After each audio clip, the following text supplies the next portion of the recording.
Bro, he's CEO, owner for like a minute, and he's already stealing sinks. Everybody was right. This guy's a pariah, bro. He's going in there just stealing people's bathrooms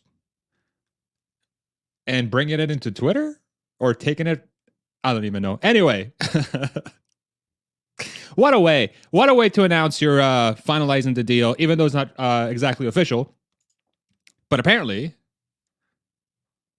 it's done.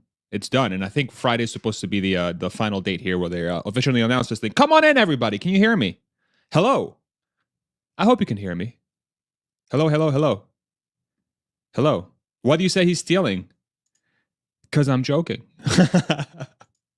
I'm not saying it's a good joke, but hey, joking around. Anyway, come on in, everybody. Let me know where you're from. Can you hear me okay? Oh, we forgot to do the music. My goodness. Now we got to do it post. Here we go. Good morning, everybody. Come on in. Production value, blah, blah, blah. Elon's buying Twitter. Let's talk about it. Let's have a conversation. Let's see what's going on here. Let's see if this is a good thing or a bad thing. Let's hear everyone's opinions. I'll share my thoughts, and you guys can sort of go off of that too. So, yeah, big day. A lot of stuff going on today, huh? A lot of stuff going on today. So it's an exciting thing to, let that sink in. Well, that makes a lot of sense now. Why did I not? What? Don't tell me that was part of his thing too. Yeah, let that sink in. Yeah. So I'm the dumbest person on earth. That's what's really happened just now. Ay. Maybe I should read the tweets here before I share them, huh? Before I make myself look like a dummy. Come on in. Let me know where you're from. My God, I'm such a loser. What do you guys think? What do you guys think of this whole thing going down? Is this a good thing, bad thing? Give me your thoughts. Give me your thoughts. We got people from Mexico, Florida, Norway. We got North Carolina. We got Germany, Michigan, Los Angeles, Sweden. My God, so international. Look at us go. Germany, Washington. That's Washington, right? Virginia, New Zealand, Munich. Let that sink in. Thank you. Qatar, host of the World Cup. Congratulations. Compton, California, represent. That's awesome. Canada.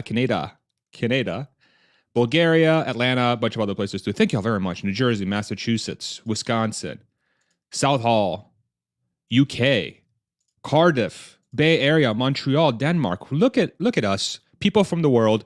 And now we all get to hang out on this thing probably here very soon as well, you know? So I'll kick off with that. We'll hang out on the sink. I'll kick off with that. Here's why I think this is a pretty big deal and one that I'm actually very, very, very, very excited for. So where to begin? I think that the one thing that's been missing online to me, especially since I started getting into the YouTube, call it the content creator game or whatever you want to call it, the thing that I'm doing now, is that there seems to be these platforms that are very like almost monopolistic in nature. So they have a lot to themselves and they're able to like generate everything because they just have the best product out there. So Google is the best search engine and Bing is like second by a mile. YouTube is the premier video search engine, and who's second place? I don't even know. Who's second place, really? And YouTube happens to be the second largest search website on the planet as well, right behind Google. So the way I think about it is that Twitter, and Elon alluded to this as well. So let's go ahead and pull up one of his tweets that he replied to our boy Stephen Mark Ryan, friend of the channel. I call him Australia's crown jewel. There is thoughts behind Twitter becoming a competitor of YouTube at some point. So that's what I'll lead off with. I'll read this real quick. So from our boy SMR, Stephen Mark Ryan, if you don't know his channel, Solving the Money Problem, go check it out. What are you doing with your life? Awesome guy. It is insane that Twitter has not currently implemented a YouTube clone. Half my tweets are links to YouTube videos. Twitter does not capture any value here. If users could watch monetized videos on Twitter, Twitter would capture ad revs and massively increase.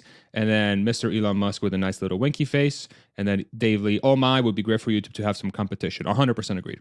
And I've been talking about this for a little while now, but I really think the competitive nature of having Twitter turning into a company that's built out of the same DNA as like a Tesla or SpaceX is nothing but good things for the consumer, for you and I who are consuming these social media video sites on a literally daily basis. You and I are hanging out right here on this YouTube live stream, and we're conversing with each other. But really, the only place where this really happens on a huge scale, outside of say China, where the WeChat kind of dominates the scenery there because they have their own sort of system set up in China, which is fine, but it's YouTube.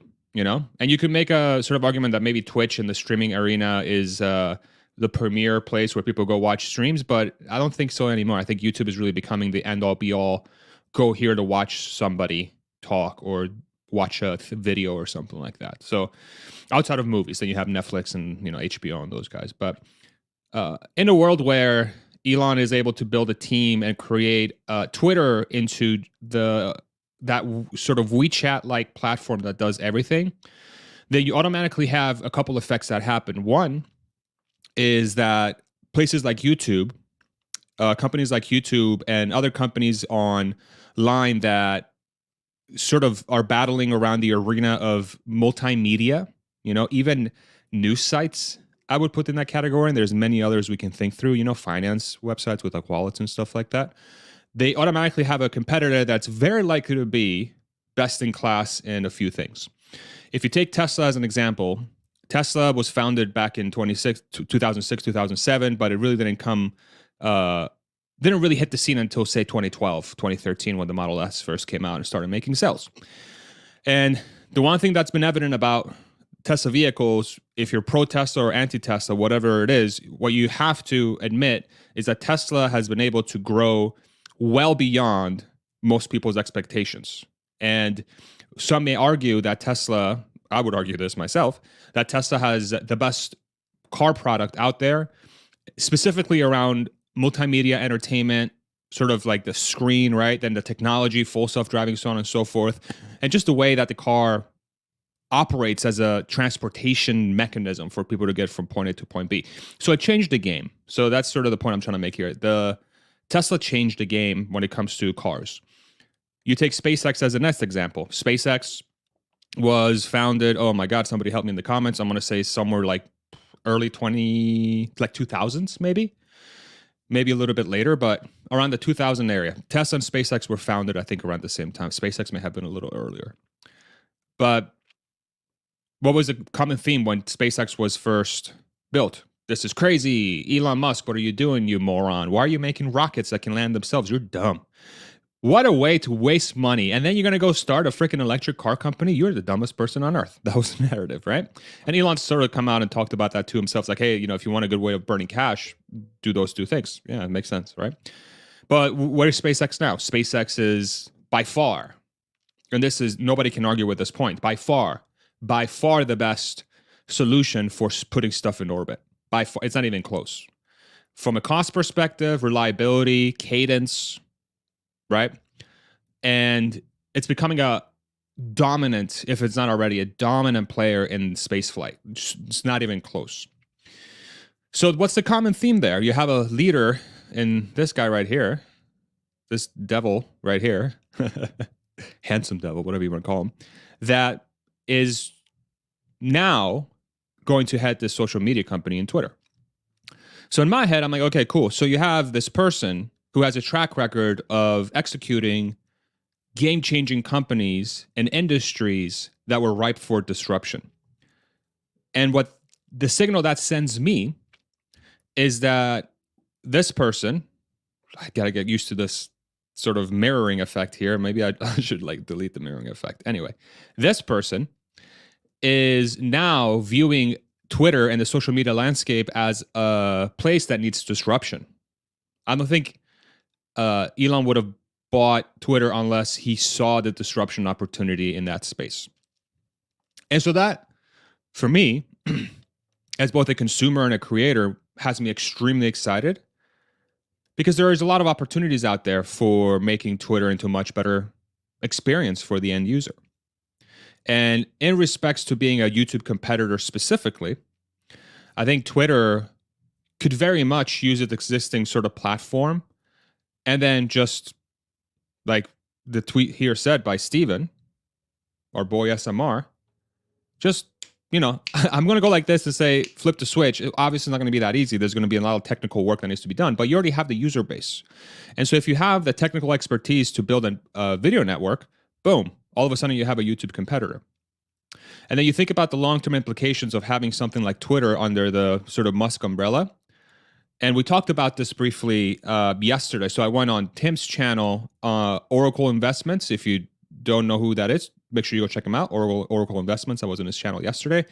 And we talked about Twitter potentially becoming long-term the multimedia platform for Tesla vehicles, where people, your car runs on Twitter, whatever that means. So your car has the multimedia stuff that's fed by Twitter. It has the games that's fed by Twitter. It's got your ability to check, transact that's fed by Twitter. Who knows? There's a lot of opportunities there. But then you're starting to sort of develop, you almost have the capability now to create an OS, like an operating system for people's lives, and especially starting with entertainment.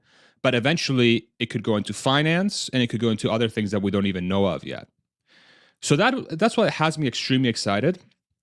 And Elon and his teams have a track record of being very innovative and creating things that maybe many of us didn't expect, sort of along the lines of a Steve Jobs, where, Apple would come out with stuff we didn't know we wanted, but then we're like, oh, iPad, that's a hilarious, stupid name. And then you see one in person, you're like, I need this in my life immediately. If you're, into that sort of techie stuff, right? So I think in the very same way, Twitter is going to be that. And then the repercussions of that, I believe, is once you have created this sort of end-all, be-all, call it, platform for multimedia, finance, and so on and so forth. Of course, there's going to be competitors, but I theorize that this will likely be best in class in its arena. Then you have a blueprint where a lot of people are going to have exposure to something that's quote unquote owned or ran by Elon Musk that everyone has access to. If you really think about it, Tesla is a very well-known brand. I mean, we're hanging out here on a live stream talking about Tesla. I can have a channel that is actually doing quite well, basically just talking about Tesla. That's because there's a lot of interest. People are very interested in it. But how many people have actually owned a Tesla? How many people have actually been in a Tesla? How many people have seen a Tesla in the entire world? It's a fraction of a percent. It's a very, very, very, very small number of people. With Twitter, because it's likely to just be free, and I'm sure it's going to be free, and then I'm sure there's going to be some paid sort of alternatives where you're going to be able to enhance your experience, I'm sure.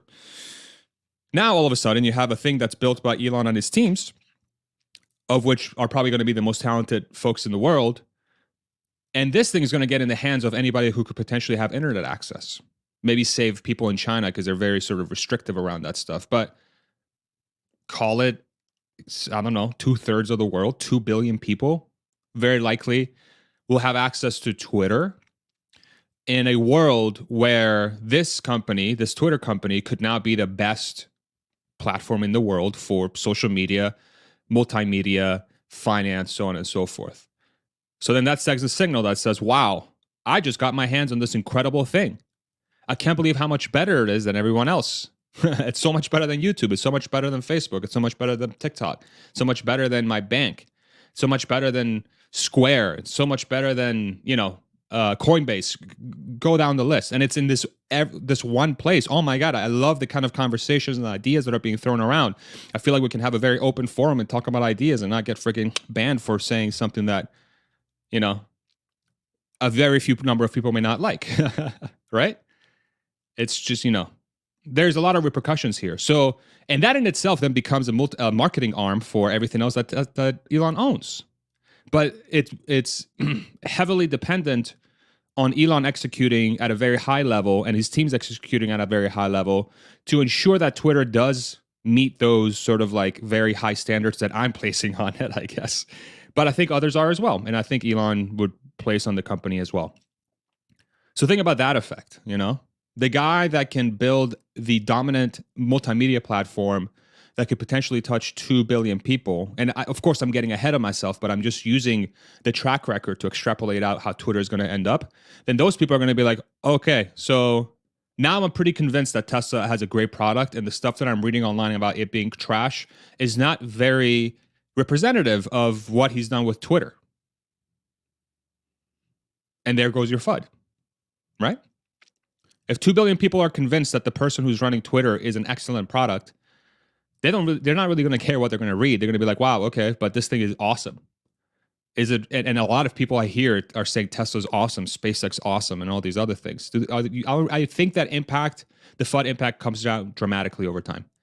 But it's all very, very dependent on Elon executing at and his teams. Again, Elon has like a fraction of a percent of the work that actually needs to be done on Twitter. He's going to hire very, very talented people or keep very, very talented people. That team, their onus is to make sure they create the best possible product in that space, and then the rest will take care of itself. But like I said before, they have a track record of doing that. So what do you think? Let's read some comments. Let's read some comments. All right, what do we got? Let's see. Elon is the only person who has successfully manufactured a product in the US since the 80s. Yep. One could very well say that. Really like a large sort of object, right? There's a lot of great manufacturers out there that a lot of people don't know about. You know, like, for example, pet food. I used to be in the pet food business. There's a lot of pet food manufacturers out there. They're not really thought of as manufacturers, but they manufacture pet food, and there's some of them are like legitimately amazing. Add video to Twitter Spaces, turn Spaces into a community. YouTube has yet to solve community host engagement. Bingo. Thank you very much for saying that, The Trading Vlog. I've been harping on this for God knows how long. One of my biggest pet peeves about YouTube, and again, I'm very grateful for being able to do this. Thank you, YouTube, for the amazing platform you've created. Thank you all for being part of this channel. But the comment section leaves a lot to be desired, and the community aspects leave a lot to be desired. Now, YouTube is starting to do community stuff. I saw they have a community tab now, and I've chosen a handle for my community thing, so I'm guessing they're going to come out with something. But like the comment section itself, just make a thread like Reddit and address the bot problem, and your comment section is 1,000 times better already. It seems like low-hanging fruit. But what do I know? I'm not a software engineer. I'm just a moron on the internet. I wish Twitter would only accept legitimate personal accounts that it will be used to enable direct democracy. I think long-term, that's probably what is likely to happen, like long term. And I covered this in one of my videos. Twitter, in conjunction with, say, Starlink and some sort of device, if you build the right privacy things into it, all you need is your poll stuff from Twitter, and then you create your poll stuff on Twitter as a voting mechanism. Excuse me, I just had some breakfast tacos at 3 o'clock in the freaking afternoon, but I can't help myself. I live in Texas. And you can use that to vote on stuff, and you disrupt really the government system in a way, because then you no longer need representatives, senators, those folks, right, that represent you in those places. You just vote on issues, and then you agree on a thing, and then you create a task force and you get it done. You no longer have representatives and senators and people that do that on your behalf. Now you get to directly influence that stuff. But that's probably 20, 30, 40 years down the road, maybe even longer. But it's fascinating to think about. That becomes the underpinnings of that direct democracy. That seems exciting, doesn't it? What do you think? How will working for Twitter be different under Elon? Oh, man. Very. So, speaking from experience, at Tesla, for those that don't know, I was there for a little over 4 years. Thank you, all new viewers. We get a lot of new viewers lately. Thank you all very much for joining. Thank you. It's extremely intense, and there's a lot of onus on the individual, a lot of trust on the individual to get stuff done. From the looks of it, it does seem like Twitter suffers a little bit from the typical corporate America or really corporate thing, where folks just aren't really either properly incentivized or they don't really care enough to take stuff on their own hands and make a giant change to the company. So I think there's going to be a pretty big culture shock for sure. For sure. I mean, I don't want to dog on Twitter. I'll just do a little thing. It took him how long to come out with an edit button? It took 10 years, right? I mean, if you have a culture where the edit button takes 10 years to come out, extrapolate that to other stuff, and that doesn't paint the prettiest pictures. But Twitter, I'm sure, is filled with very talented individuals. It's just the culture is not. I don't think the culture is properly activating that talent to make game-changing things, and that's what Tesla was so amazingly good at. Is that it had a mission and an ethos where you felt like you were part of something much bigger than yourself. And I think Elon's first goal with Twitter is going to be is going to propagate that culture throughout the entire company, where the individual feels like they're taking part of something much bigger than themselves. So in this case, uh, allowing free speech to flourish, allowing news and fair reporting to flourish, new ways to create art and content and entertainment. You can almost sell this thing as you are in charge of writing the future of humanity and how it converses with itself and how they interact with themselves. You can kind of create this grand vision, and then you motivate the individuals to go freaking build it. Much easier said than done, but that's how you build a culture, I believe. And I think that's why Tesla is so damn successful, because there's that advancing the advent of sustainable transport and transportation, and now with the bot, it's changing to just making stuff that people love. I don't know. It's evolving, but do something similar with Twitter, and then all of a sudden you'll have the underpinnings to make it great. But then what you have to do is you have to remove the folks that are anti that culture, and people have a right to work wherever they want. If they don't feel comfortable being in that sort of pressure cooker, then that's completely fine. Like, find something else, But I don't see that culture being held hostage by individuals. I think the culture is going to be the culture, and the people that fit in will do great, and the people that don't will find something else. And that's just how great companies run, unfortunately, or fortunately, really, depending on which angle you look at it from. I'm a Twitter Blue account holder yet, and my account is suspended. This makes no sense. Congratulations. Twitter Blue is interesting because it's very affordable. It's like, what, $3 a month or something? But like, you outside of an edit button, you create spaces, but like, it seems like it can do a lot. Like, the idea about doing video and spaces makes a lot of sense to me. Will Elon be handing out participation trophies to the fired employees? Oh boy. I honestly don't want to say too many bad things about the folks that are probably going to be let go, because they're human beings in the end, right? But maybe maybe medals or stickers, who knows. In all seriousness, Elon is not dumb and knows a stable Twitter is worth more than an unstable one. With people leaving in mass, sabotaging it, he'll set the culture and give employees a chance to perform. 100%. That's exactly what's going to happen. That's exactly what's going to happen. Thank you, TK2X. You said it perfectly. It's not going to be like this. He's going to come in and somebody's going to say something he disagrees with, and then they're out. No, that's not how it's going to work. He's going to exactly set the culture. He's going to get his leadership team in place. They're going to be held accountable to execute. And then those leaders are going to be in place. 80% of them are going to be like, wow, thank God. Thank God I can finally get this stuff done. My God, I've been freaking hitting my head against the wall to try to get this stuff done. And now I can do it. And all of a sudden, you're going to see this transformation of culture at the top. And then as you get lower down the sort of levels of the hierarchy that's been built there, you're probably going to have a higher percentage of folks that are going to be, attritioned out, where, attrition is another way of saying folks are just going to leave on themselves because they find the culture to be way too different. But that's exactly what's going to happen. Elon gets portrayed as this sort of very cutthroaty, very, very like unfair person in the media sometimes. And I just don't see that. Having worked at Tesla, being held accountable is very different from being unfair. I think sometimes people conflate the two. They look at being held accountable and the extreme discomfort that comes from being held accountable when you don't perform as being unfair. But that's not how it works. Is if you're not performing, you're not performing. Like, that's just that's what it is.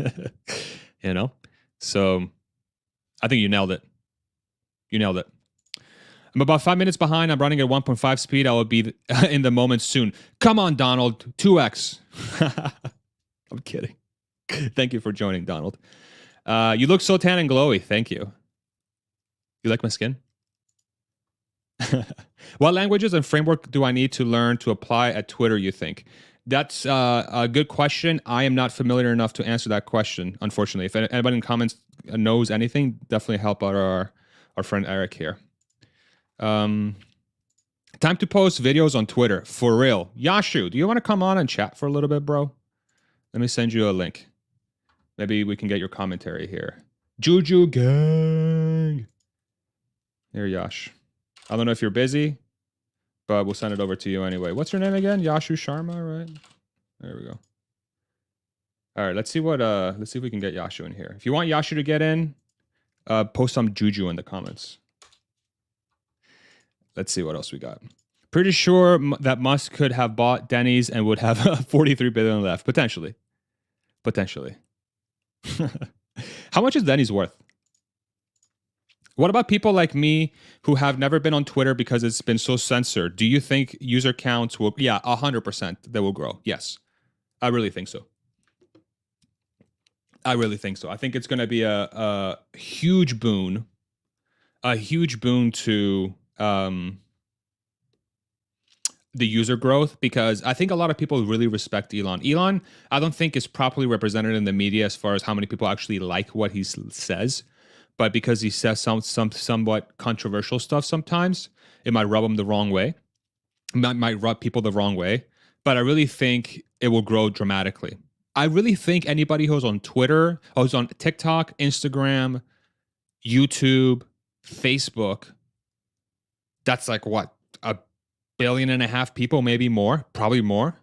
Every single one of those people will be Twitters and mobile bankers. It's like it's insane how many users it can get. The user pool is giant. So I really think anybody in that user pool is fair game. Fair game. If Elon supports free speech, then how will he punish the toxic or the FUD and liars? I'm suspended on Twitter and just demand the government elite to uphold the USA constitutional. Yeah, I mean, I think what it really comes down to is the way Elon said it earlier was best, was just because you disagree or makes you uncomfortable doesn't mean that it necessarily has to be banned. There could be some things done around like reach, where if you say something that's like truly abhorrent, it just doesn't get pushed. You can still post it if you want. Your inner circle can see it, but it ain't going to be on everyone's timeline, because if you're saying some crazy stuff that's against the rules of the platform, you still say it, but not everybody's going to see it. So I could see that being sort of a workaround, but there's also things where people get banned for just that are very, very like not that controversial. So it's going to be very interesting to watch them dance that very fine line that's going to happen here. Fascinating to see. I think what's going to be interesting is there's going to be a platform on how to handle this stuff. I think that's going to be born out of this, and expect the changes to be very, very, very, very quick. That's another thing too that I forgot to say about this whole acquisition. Twitter has been moving kind of slow with improvements. It really has. Twitter under Elon, this thing's going to change every freaking week, it's going to feel like, right? So it's going to be sick. It's going to be sick. Everything Twitter has done up to now could easily be done with 5 mediocre programmers. Programmers in the comments section, can y'all verify that? Musk buys Twitter 12 days before midterms. White hat and Q team member, no doubt. Go Elon. Yeah, I don't know if that has anything to do with it, but I respect your opinion. They develop an algorithm so that people who don't want to see, for example, racist stuff, can push a button and it won't appear in their timeline. That could be possible. That could be possible. I have absolutely no idea how they expect to deal with all of the governmental regulations while also not having an algorithm for truth. Fascinating question, or fascinating comment. I think what they're probably going to do is they'll probably allow the current sort of like way of moderating content to exist for countries or governments where they feel like it might take some time. But say the US, I think this is where they'll go super ham first. And then they'll maybe start rolling it out to, say, let's call free speech friendly countries until they sort of tune in exactly what that means long term. I'm fascinated to see how they do it. These are open-ended questions that we're going to get answers to here very soon once Elon takes the helm, really stops bringing in sinks and freaking people's places of work. SMR mentioned the huge opportunity in copy-pasting Patreon and YouTube instead of having links sending them to those platforms. Yeah, exactly. Yeah, you can just do everything on one platform. It just makes all the sense in the world. Twitter employees forgot that the business needs to grow its revenue and profits. Maybe lack of vision, mission, culture held back the app. Can't wait to see what an Elon-run Twitter does. Agreed.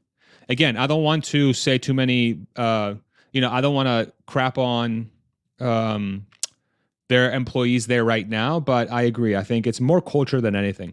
It's rarely the individual. It's usually the culture. And if it's the culture, then the leaders are sort of at fault here, right? They need to do a better job. So happy. Me too.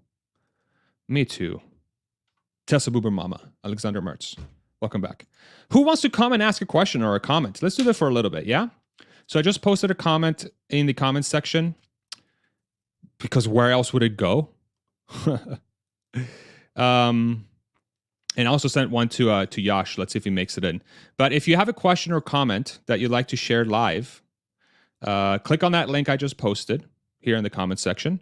And the only thing I require is that, the only things I require are that you have your camera on first. That's a must. Second is you have to have decent audio and a relatively stable connection, and then I'll bring you in. And of course, look at this. Tony just not even waiting a second, coming right in. What happened to your hand, man? I broke both of my arms in a scooter accident. Oh, shit. Yeah, I'm dude, so sorry. It's been about dude. 2 weeks since I had surgery. But I'm curious if there's anyone else in the audience who has been in an accident like mine and have benefited significantly from FSD beta. Because, sure. Yeah, the other day I was able to go to my doctor's office and, visit family and stuff. And I can maneuver the wheel, but only having to intervene versus driving it manually the whole time makes it a lot easier. That's amazing. I'm pretty sure I wouldn't be able to drive any other car if I didn't have FSD beta. That's amazing. These muscles aren't very strong right now. Yeah. So having to only maneuver in the parking lot, occasionally intervene, it's really helpful. That's amazing, man. Yeah, that's one of those use cases where it kind of gets forgotten about is what are different ways that this technology can be very helpful long term, and extrapolate this out to the point where it just purely drives itself. And then for folks that have zero movement in their arms, say they're disabled or something, my goodness, that becomes a huge that entire market opens for folks that aren't able to do that. They can just hop in the car and ride along. So man, I hope you get better soon. Did you have any thoughts on the Twitter stuff? Not really, just interested to see how it goes. It'll be interesting to see that platform transformed. Yeah, same, man.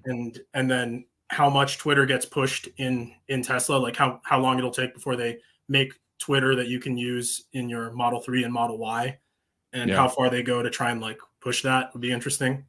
Yeah, for sure.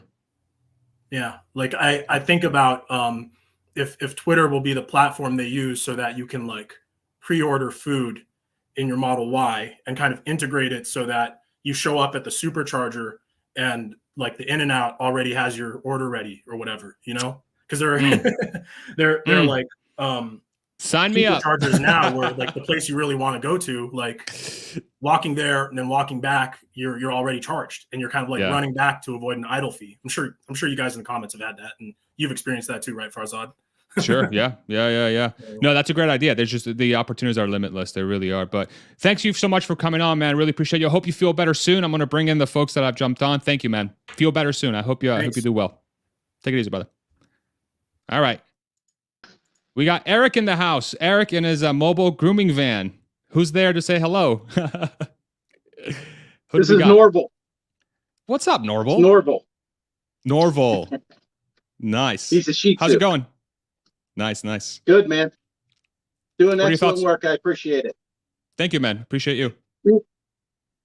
Elon said something about having a second Earth in Dojo. And every time I've seen him say it twice now. And when he says it, he stops. And you see the wheels going, And I just don't know what you do with a second Earth. But he's like, inside a dojo, we have a clone of the entire Earth. And then you see the wheels. And I just have no idea what he's thinking. And I'm like, there's going to be some crazy thing where he's going to do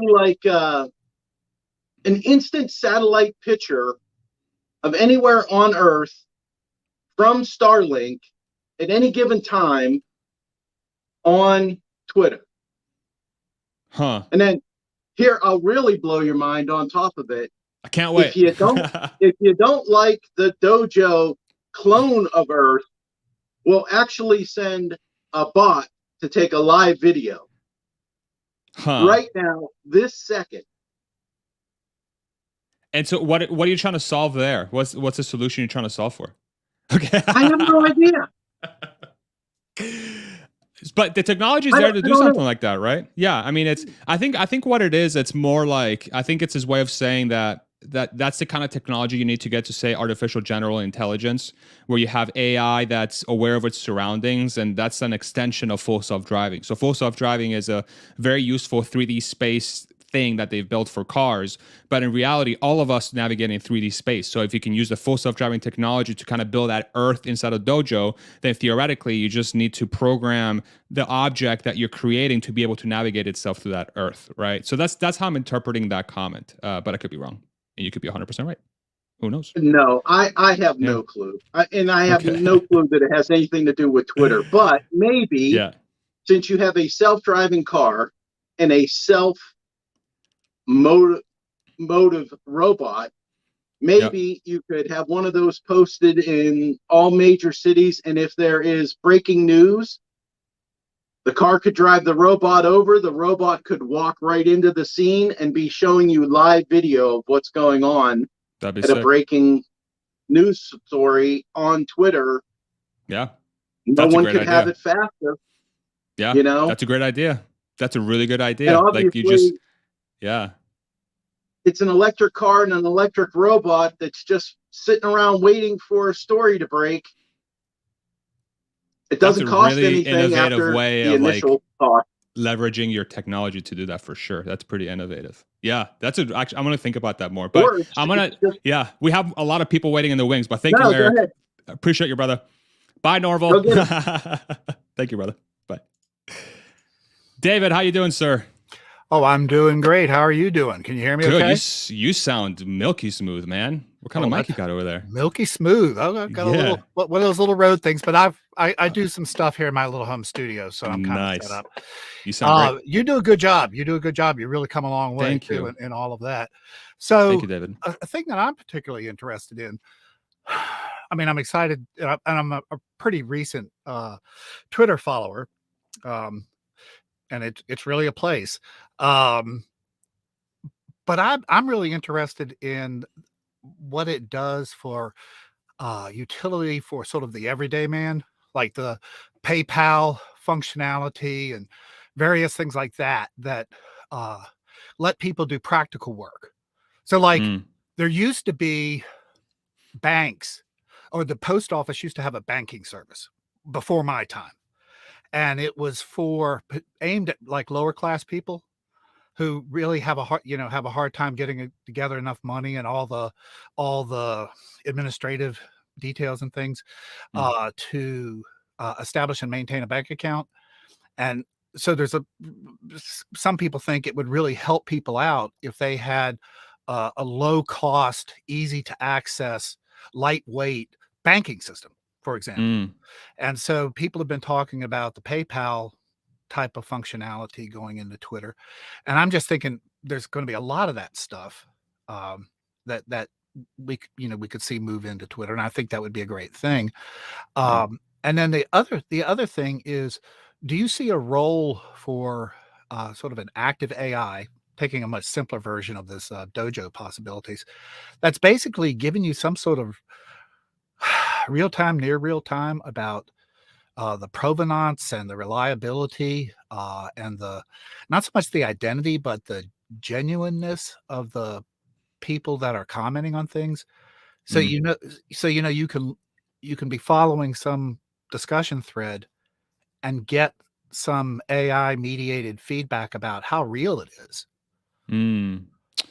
Yeah, I mean, your first point, I thank you for bringing that forward, because I agree. I think there's a ton of potential there, and I think that's going to want to be the very first use cases where Twitter is going to turn into a huge player globally. I really think so. But as far as like utilizing AI to essentially gauge the type of discussion that's being had, like from a perspective of training AIs? And this is not my area of expertise, but so I'm just trying to like sort of extrapolate out my thoughts on what they've done so far. I mean, theoretically, if you've built software that can replicate how a human behaves in a car, then why wouldn't you be able to create an AI that theoretically does like a GTP3 type style thing? You know, but then you just gear it towards like, hey, what is the substance of what's being said?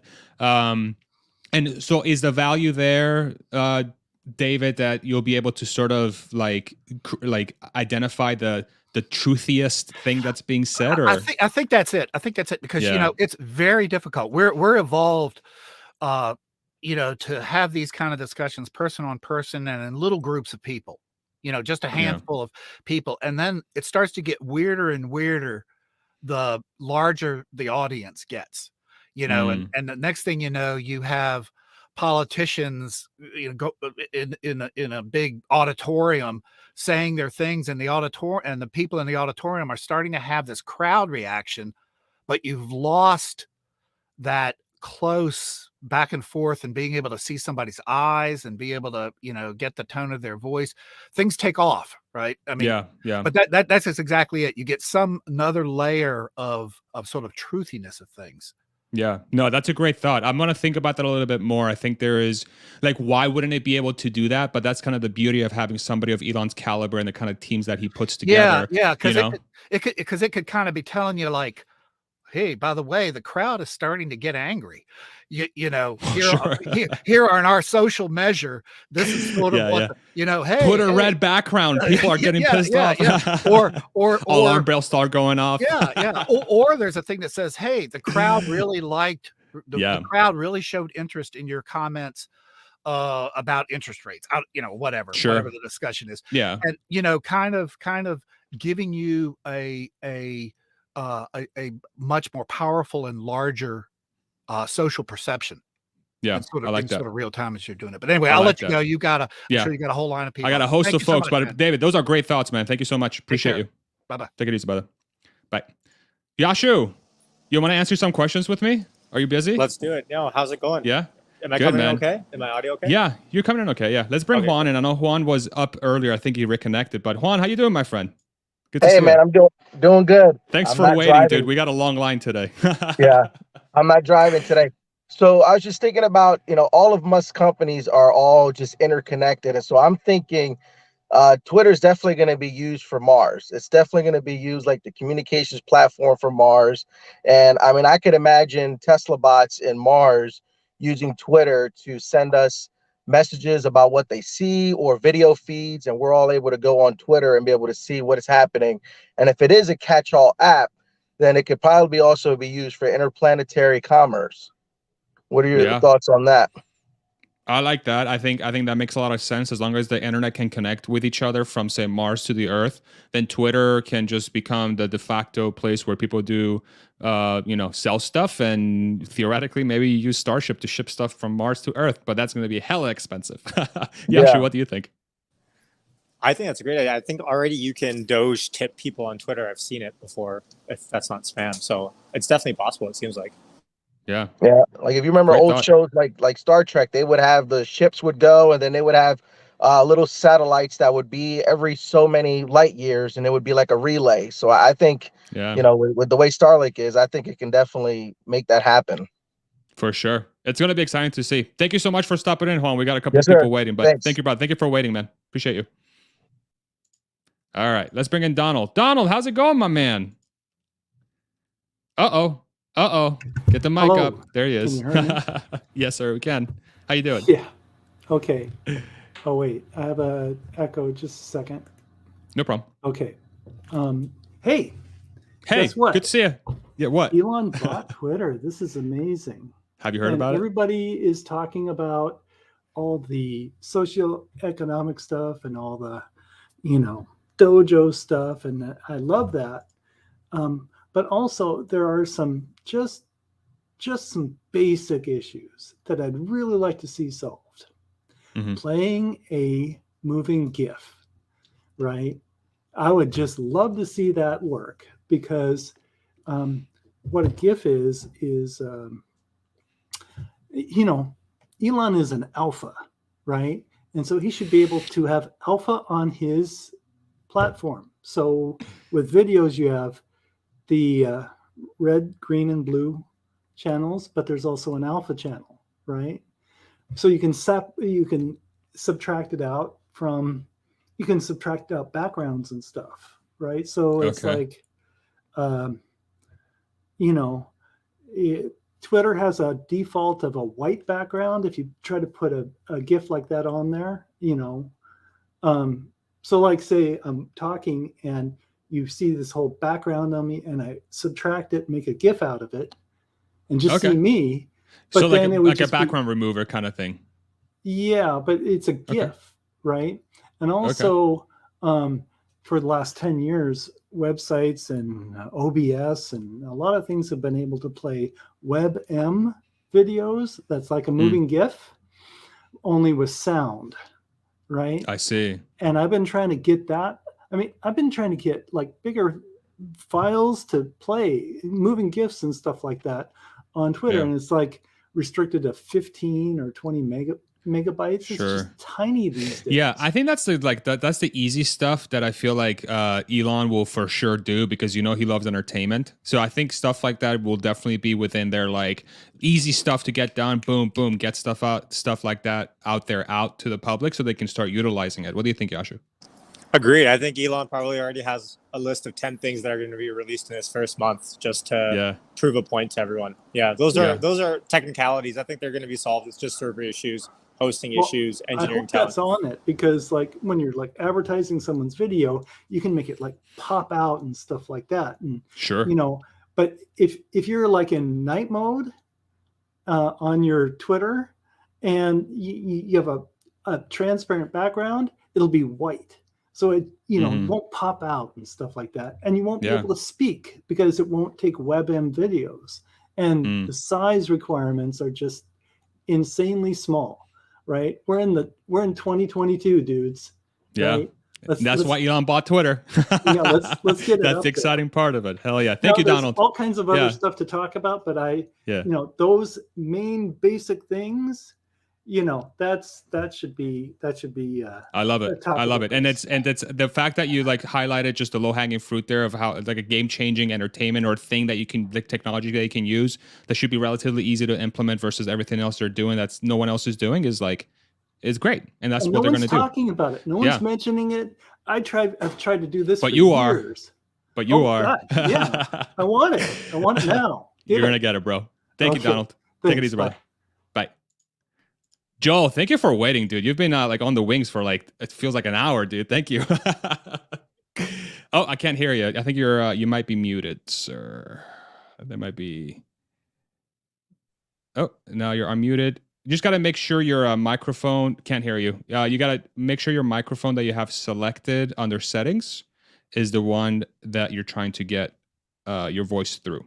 So if you go to audio and then mic, you should be able to see the microphones. You can. That. Yes, sir. We got you. Okay. I just we do tech support here too, bro. We do everything. I am Indian, so. Yeah. All right. Thank you. Thank you for your time. All right. Of course. What you got? So, I mean, I think before I think it became aware that YouTube was like sort of a good, needs a good competitor. I mean, I love YouTube. I'm on it all the time. I definitely think that having a good competitor, it will be helpful for YouTube and for just creators in general. And that's been talked about, right? But I think one of the things that Elon's really going to push on, because Twitter has so much conversations and so much text, is actually being a competitor to the DeepMinds and the OpenAIs. OpenAI, obviously, he helped found, but kind of there was some sort of issue going on there where he's not satisfied anymore with what they're doing. But they also need that sort of way to evaluate conversations that are happening on their platform so that, they can, let's say in Turkey or in other countries where they're very strict on certain conversations. It could be anywhere in the world, not just Turkey. I just happened to pick that one. They can help filter things out. Or if I just don't want to have certain conversations, don't want to see certain things, I can filter them out. And he's already talked a little bit about that. Mm. But the other piece I feel like is that the Tesla bot needs strong sort of understanding of not just the physical world, but of the sort of conversational world as well. And so when you say, and you can probably buy some of those models now, but I don't think he wants to buy anybody's models. I think he wants to create his own models. Yes. And this may be a good platform to do that. And then he could share that in an open source way. Because right now, all the models that are out there, they're pretty much going to be charging a lot of money for those. And I think he wants some of that stuff to be open sourced. Yes. So I think that's like a big thing. There'll be smaller things too. Like I'm sure they're going to do like a podcast player for other types of content, so that you can subscribe there. And one of the things that I'd love to talk to you about too is the innovation. I don't know what you'd call it exactly, but that innovation app that they had at Tesla, where you could see like all the different projects that are going on, and you could jump on a project and help out in some particular way. I'm sure they're going to be implementing that in Twitter, but honestly, I'd love to see something like that outside of Elon companies to be used in other places too. Yeah, so. No, I think those are really great points. I think that the beautiful thing that I think is being missed, especially by folks that are thinking of Elon as like sort of not capable of taking on a project like Twitter, is that AI expertise, that sort of that called software AI, whatever you want to call it, is going to impact so many different things. So many different things, that being at the cutting edge of building those frameworks and that technology is naturally going to give you an advantage over anybody who doesn't, because AI touches everything, right? So I think that's how I think about it in my head. But the way you framed it really helps me sort of understand it too, from the standpoint of like an OpenAI competitor or whatever you want to call it is like a perfect example of where whatever lessons they learned from creating AIs within Twitter or whatever they're building, you can borrow the code or borrow the framework that you've built and then just plop it onto something else. Like you said, like the full self-driving and the bot, like the full self-driving thing gave birth to the bot. What is the Twitter algorithm AI going to give birth to? It's endless possibilities. Yashu, what do you think? I think those are great ideas. I think the funny part is Elon probably realized that the ability to attract human capital is way harder than regular capital for him at a couple of years ago when Tesla started to rise. So I think the Twitter purchase is funny in that respect, because it's like, right? It's like, of course, he's going to fire a bunch of people to set the message, trim the fat, whatever you want to call it. But it seems like he probably already has dedicated teams on Tesla that he's ready to probably deploy on the Twitter business soon enough. 100%. I mean, I think that Tesla app that you've talked about, I don't know if it has a name, and I don't know if you can actually even say the name, but that is not only an innovation system, but it's also a performance management system as well. Because I know, okay, Farzad worked on this project and this particular component, and this has helped us become, sell this many more cars, or is, whatever measures there are. It's way better than somebody having to sit down and say, do performance evaluations every 6 months or whatever it is. I can tell you, like, specifically with that app though. So I'll be transparent. I haven't been exposed to the app because I believe it's mostly a manufacturing thing. I was on the distribution side. We had our own tools, but from what I've heard, it's nothing more, and this might be simplifying it, but it's nothing more than an extremely well-built project management app. Anybody can really build it. The secret behind why it's so powerful is because of the freaking culture. It's because there's an ownership culture. So when you have an ownership culture and you have a place where everybody can be owners, then you have magic. So that's really where it starts. But I do think that there is possibilities to sort of innovate around, call it task management or just getting stuff done. There's different ways to do it. And I'm sure if the folks at Twitter now, this is so weird to say, the folks at Twitter, I'm sure if the folks at Twitter find it to be something that's useful for society, they'll release it. So it's exciting to watch, man. I'm so freaking excited. Yeah. So and excited. if there really is a dojo as a service, I really see that Twitter will be a consumer of that service. Oh, yeah. And I'm sure SpaceX as well. But because Twitter even especially. Like I saw somebody describe the grabber arms as sort of like a embiggened hand in some way, where it's got to be very soft. It's got to be very careful so it doesn't squeeze the rocket too much, right? Yeah. Or the booster, but it's also got to see it come in and it's landing. So I think there'll be a consumer. They'll be the first consumers. They'll be the sort of the Musk enterprises will be the first consumers of Dojo if they end up doing that for sure. Yeah, which I hope they do. I like that. I like that a lot. Thank you, Joel. Appreciate you, man. Thank you for jumping on. Appreciate your support. Bye. Yash, what do you think, bro? Let's get your opinion. It's funny. 3 or 4 years ago, I was telling buddies that I thought Peter Thiel was going to make the first private nation state. Turns out I was close to that, but it was Elon. I thought it was going to be Peter Thiel, to be honest.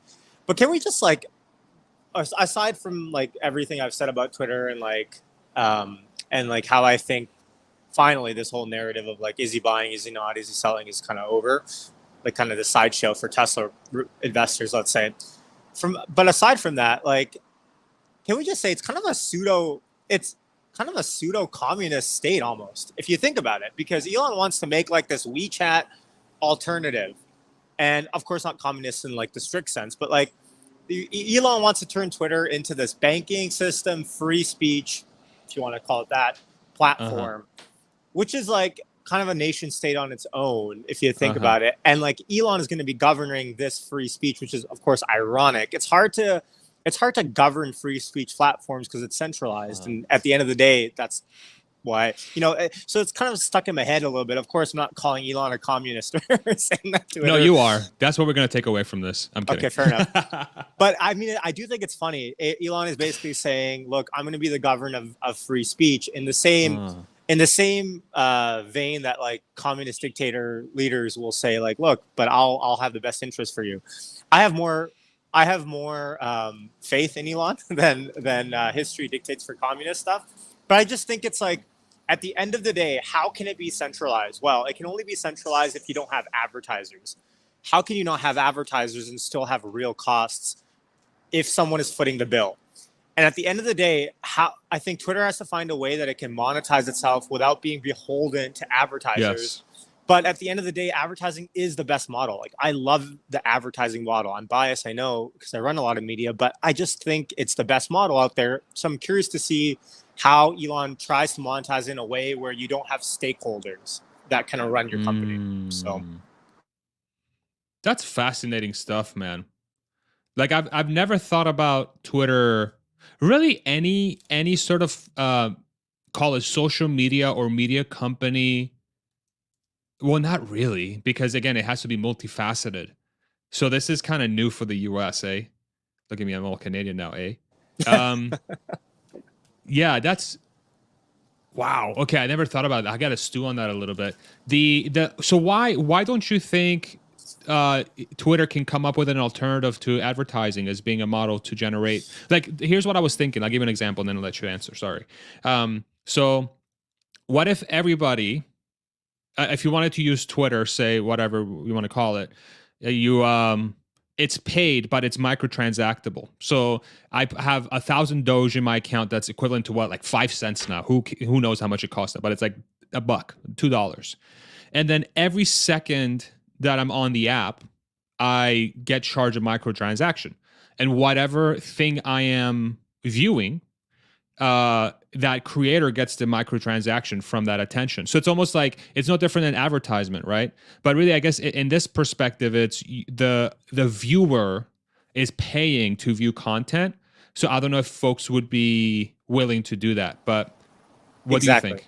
I don't think consumers, number one, are going to be willing to pay very much. I think us in the chat maybe disagree and maybe are more the exception than the rule. So attention itself is a currency, is what you're saying. Attention is the currency, broad, and just a peek into the advertising model for these big conglomerates for a second.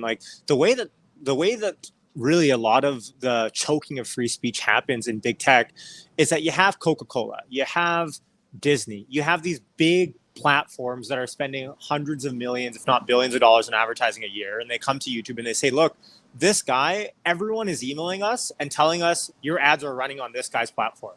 Or this guy that we hate, I'm getting a lot of hate mail from. do you want my money? Do you want my hundreds of millions of dollars per year? And YouTube has, and Google has a choice, and Facebook has a choice to say, no, we don't want your money at the risk of losing it, or yes, we're just going to ban this random guy. For example, like Andrew Tate, for example, has been in the headlines everywhere for getting banned for what he says. And so it's like, and the reason why advertising works is because consumers don't have to pay. Advertisers pay for your attention. They get what they want. At the end of the day, as a consumer, believe it or not, you're happier. If I had to start paying 5 cents for every tweet I wanted to view, I mean, I'd look at content differently. Again, if Elon is going to foot the bill for this and say, look, I'm going to run it on my dime in perpetuity, that's a different story, because at that point, Elon's footing the bill, the buck stops with him. But at the end of the day, you have to find a monetizable solution. I'm sure Elon's already, and I think court documents even showed a couple of ways that he was thinking of monetizing, but you have to find a way that you don't have big stakeholders in Twitter. Otherwise, you're going to have the same problem that any big tech company has. And I think it's a tough challenge. I'm not saying Elon's not up to it.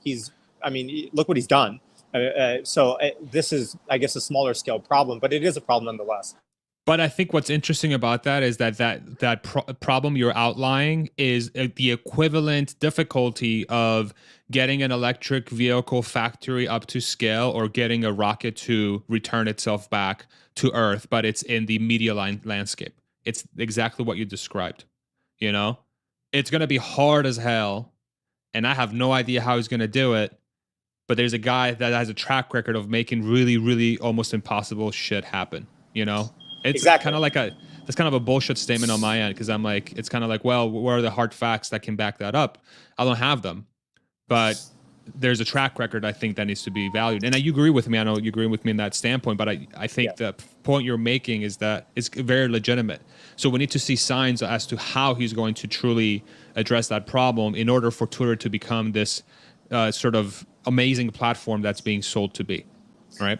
And yeah, exactly. And I mean, if anyone can solve it, it's going to be Elon at the end of the day. I have no doubt in that. But it is, as you say, like, you know, attention is the currency at the moment, for better or for worse. I think it's for better, because consumers don't have to pay. Advertisers and vendors will pay for that. You take that out and you ask consumers to start paying. I think you get a different user pool altogether on your platform. What makes Twitter so great? I've been on Twitter since I think 2009 or something. Like old, and I think you have as well. It's what makes Twitter so great is that anyone can hop on, say what they say, and a day later, this tweet can go viral for better or for worse, no good reason. And what makes Twitter great as well is, I mean, the ads suck on Twitter. I think we all agree in the chat that Twitter ads are garbage. I've never once looked at a Twitter ad and been like, oh, great, like I want to buy this SMB networking system. It's always, it's garbage, right? Even really? Never? No, but like, let's contrast that. On YouTube, I'll see ads and I will buy stuff off of YouTube ads. Facebook, I've transacted off Facebook ads because they're very hyper personalized. I think the offers are good. I buy them. I don't care, because I have this contrarian take sometimes. Like, I like personalized advertising, because what more would you want, right? Like the most personal salesperson coming to you and giving you what you may want. You can argue against that. But Twitter, I've never looked at the ad platform once and been like, this is hyper personalized to who I am. So it's a big problem. Anyways, but regarding free speech, you have to figure out a way. If Elon foots the bill, no worries then at that point. But he's already paid $45 billion for this thing. Yeah, it ain't cheap. Damn. You're just giving a lot to think about, Yash. There's a lot there to unpack. And I know it's been like sort of part of the complexity of this whole... I mean, it's really, I think what you described is a concern from Wall Street, you know, and the concern as to why this quote unquote Twitter overhang has been so existing, I guess, is somewhat connected to that, is that people believe that this problem is more difficult. It's just not worth tackling. I think that's what I'm getting out of it. And that's what the market's saying, not what you're saying. It's very much worth like somebody has to do it, right? I think Elon's thinking in centuries, right? Centuries long, maybe millennia, who knows? But he's thinking long term. Like, we need a free speech town hall. Yeah. I don't think Wall Street's going to get it. By the way, is Twitter going private at this point then? Yes. Okay, so Twitter going private. Do you have any Twitter? Do you want to get in on the action? No. Yeah, I was thinking about it, but like, you know what? I just feel like I'm very comfortable with how my portfolio is set up. I mean, it's all my stocks are Tesla. I got real estate. I'm working on building this thing now. Like I have like a merch store I opened up last week that I'm starting to like make into its own like. Yeah, man. Can I show you actually? Can I show you like some of the changes I made actually? Yeah. We'll make this a little interactive. Because one of the things I really love about you, like you have an excellent merch strategy, dude. Like you have really good merch. You really do. Thank you. So it's Who themed. are those models? They're my cousins. Oh, just kidding. okay. No, they're not. Come on. So I use Printful. I use Printful as my provider, but so I made it really clean. And so like there's a theme behind it. It's called "The Robots Are Coming." So that's like the overarching theme, and that's the merch. And right now I have 12 items on the merch store that are I designed them all. I picked out all the materials. It's the highest quality material I could get. It's not the cheapest stuff in the world. Like this shirt, for example, if you want to buy it, is $39, $39.69. I did that on purpose. And but it's sourced from very, very high quality materials. Look at me, I sound like a freaking salesperson out here. I'll be done in 2 seconds, I promise. Everyone go buy a shirt right now. FarzadMiswahi.com/merch. There we go. But yeah, this is the line that I came out with, dude. And it's like it's been so fun, kind of like something I thought about. Is like I didn't think I would really enjoy this process, but I really, really do. And then I also have a secret merch store that you can only access by being a Patreon or YouTube supporter, and you'll have the password in the Discord, and then you have like 50 items to pick from there. So I only do a limited selection that's public, and then the Patreon and YouTube subscribers get a little bit more. And then I also did this thing, and I'm really sorry, I'll shut up in a second here because I'm very passionate about this because I'm kind of crazy. There's a QR code in the back of every item that you buy. And that QR code takes you to a video, like a cinematic video that I made. Oh, right, that robots are coming, and then it goes to this video. Nice. Yeah. Wow. And so this is like the sort of the like what's the language, the thought process behind this merch is like, hey, the robots are coming. It's kind of creating awareness about the future, what we're gonna have, and all that stuff. So like I spent a lot of time like really thinking about this, and I wanted to do it the right way, and I had people like bugging me for the longest time, get merch, and I'm like, I want to do it the right way, right? So and I took a lot of your stuff as inspiration because you have this blueberry thing, not the blueberry, sorry, Juju, look at me, sorry. By the way, I have a blueberry shirt. Oh, really? Yeah. I missed that. But it's a secret. It's a secret merch. Okay, it's a secret merch. Gotcha. Yeah, but awesome. I just wanted to show you because like I drew a lot of inspiration from the work you did, dude. Because I think like when I'm thinking of building community, like I view Yashu as like the gold standard in the Tesla community. And wow, that's too kind. That's too kind. I appreciate that. Everyone go buy some Farzad merch. The robots are coming. Everybody go like the theme. Yashu merch. The theme's good. Yeah. And like every like other season, you can come out with a new theme or something, right? And right. You can put a new video out with the barcode. I think the barcode should lead people. I think the barcode should lead people to Venmo, and it's like an auto deposit for $10 to you. Ooh. See, that's smart marketing. That's smart marketing, right? I mean, there. we don't have Venmo up here, but if we did, it would. Yeah.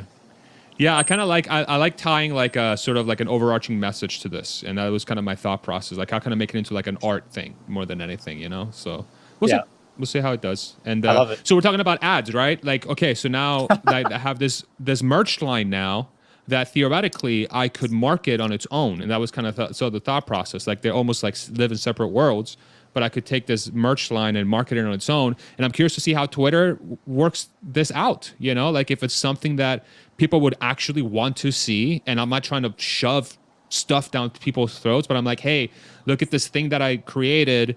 If you really enjoy it, purchase it. If not, I don't care. Like, it's great. Like, do whatever you want. But I wonder if there's a way to do it in a very tactful manner, and how Twitter is going to be able to execute against that. Twitter already suppresses, I'm not sure if you've noticed, links in tweets. If you post a tweet with a link in it, it'll get half the engagement than you just posting a text tweet. It hates links currently because it's sending people off their platform, right? They don't like that. So yeah, maybe they would have to incorporate something like that. YouTube, you can connect your merch store to, by the way, so everyone in the chat can see your merch store. If you haven't already connected that, I would. But the reason why I love the advertising model is because it's like a revolving door. You don't need to rely on one vendor, one person. It's like an open market at all times, 24/7. So it's plug and play. Some quarters there's less advertisers, some quarters there's more vendors, but you don't need the one-to-one relation that we're talking about right now with setting up a merch store, connecting a Twitter, maybe them taking a merch fee or a processing fee. Like that's so annoying. You'd much rather just monetize space on your site and then go from there. So maybe someone in the chat, I think someone in the chat said Tesla ads on Twitter, maybe, but I mean, I don't even think Tesla would want to pay for that. So I don't even know. Yeah. Somebody's like, you boys should shave your faces for the next live stream. That's never happening, bro. You want me to get divorced? My wife's going to leave me. The only reason she's with me because I'm hiding my face from her. I will shave. I will shave for that comment person. Yeah. Wow. I will shave. You're a good guy. I mean, I was gonna anyways, but I can pretend like I was gonna do it for him. Thank you, Unboxing. There was a $5 super chat a while ago. Thank you very much. How can this Twitter acquisition help Tesla? Any thoughts and any suggestions? We've actually talked about this quite a bit earlier in the video. If you want to sort of rewind back a little bit, I'll put timestamps after we jump off. But there's a lot of different ways. One of the things that came up in my head was just a multimedia platform, OS call it, for the Tesla. And but there's a bunch of different ways. If it's software, then theoretically it can be plugged into the car, period. So I don't know if you have any thoughts there, Yashu, but that's sort of where my head goes to. I think there's TikTok on Tesla now, I believe. There is. Right? Yeah. Who cares? I mean, I'm not using TikTok anywhere, but I'm not using social media on my Tesla. I just think the use case is too low. I don't think it's going to really move the needle, to be honest. Yeah. Okay. Fair enough. Okay. I think I'm going to wrap it up here, Yash. We're a little over an hour. I'm going to do a little outro to my video. Since I already plugged the merch, I was going to unveil the trailer that I released for those that haven't seen it. But I don't know if you want to stick around for that or not, but it's going to be a couple minutes, but it's up to you. I will head out and I'll watch in the chat. Thanks, everyone. Thanks, Farzad. Take your time, brother. Peace, Take it easy, brother. Thank you so much for coming on. Appreciate you, Yash. Yashu is the best. Isn't he the best? Anyway, thank you all very much for joining me today. Thank you. I think this Twitter acquisition is going to be a game changer, honestly. I really do think that it's going to have pretty game-changing consequences to really just the landscape of social media, multimedia, news media, really anything we consume on the internet. And it's not just going to be reserved to one thing. It's going to be reserved to many things. And that's one of the fun things of being sort of plugged into this, call it Tesla, SpaceX, now Twitter thing, is that it's so far reaching. You're hitting so many parts of culture now that watching this unfold over time becomes something that's just really fun to talk about. And I really want to say thank you to all that follow the channel. Your support means the world. I love talking about this stuff with y'all. Thanks to everybody who jumped on and asked their questions and shared their comments. Thank you, Yashu, for dropping in and conversing with me and our community as well. And yeah, before we leave, real quick, for those that are not aware, one of the ways you can support the channel is by, if you wanted to buy some merch, you can. I just released this line. Of course, I'm not sharing it on my screen. Why would I? My God. The robots are coming. So the thought process is we have a future of abundance coming, and we want to make sure that we create awareness around that. So I wanted to have some sort of a big sort of theme behind it. A lot of you have already seen this, but I really just wanted to play it out with a little trailer that I made that is, it's pretty corny, but I'll go ahead and share it anyway. I was working on this for a few days, and I couldn't really settle on the theme, but I think I finally did. So we'll use this to play out the stream. Thank you all very much for joining, and we'll see you around. Take it easy. Humans, we become aware of our surroundings. We embark on our daily journey, our routines, our life. We do things that make us happy. We sing, we dance, we play, we work. We ask ourselves if we're happy, if we are doing what we are supposed to be doing. We often run out of time. We don't achieve our goals. We question our destiny. We work on the things we have to work on, not the things that make us happiest. We attempt to create more time. We would do anything for more time. What if we could have more time? So much time, in fact, that we never do what we have to, but what we want to. We want nothing more than a future of passion, a future where we spend every second maximizing our happiness. We embark on a mission to create time, to bend the laws of physics, of space and time, an effort so intense, so outrageous, that we often question if it's the right one. Perhaps a path too ambitious. A path that leads to chaos, unrest, disruption, catastrophe. A road to hell that's paved with good intentions. But we know it's the only way. It's the only way where all of us, not just a few, are able to experience time as it's meant to be experienced. An experience where everything feels right, where the seconds are spent not wondering if they are being wasted, but instead being grateful for having the chance to experience them. Regardless of what the future holds, what that end result is, what our end game looks like, one thing is for certain. The robots are coming. The robots are coming. I get so nervous watching it, dude. I don't know. It's like very vulnerable. Anyway, merch. FawzUpMissbahi.com/merch. Robots are coming. You know, make a red. James Down was just talking to us right now. Anyway, thank you all very much. Take it easy, everybody. Mwah. Love you guys. Bye, James. Bye, everybody.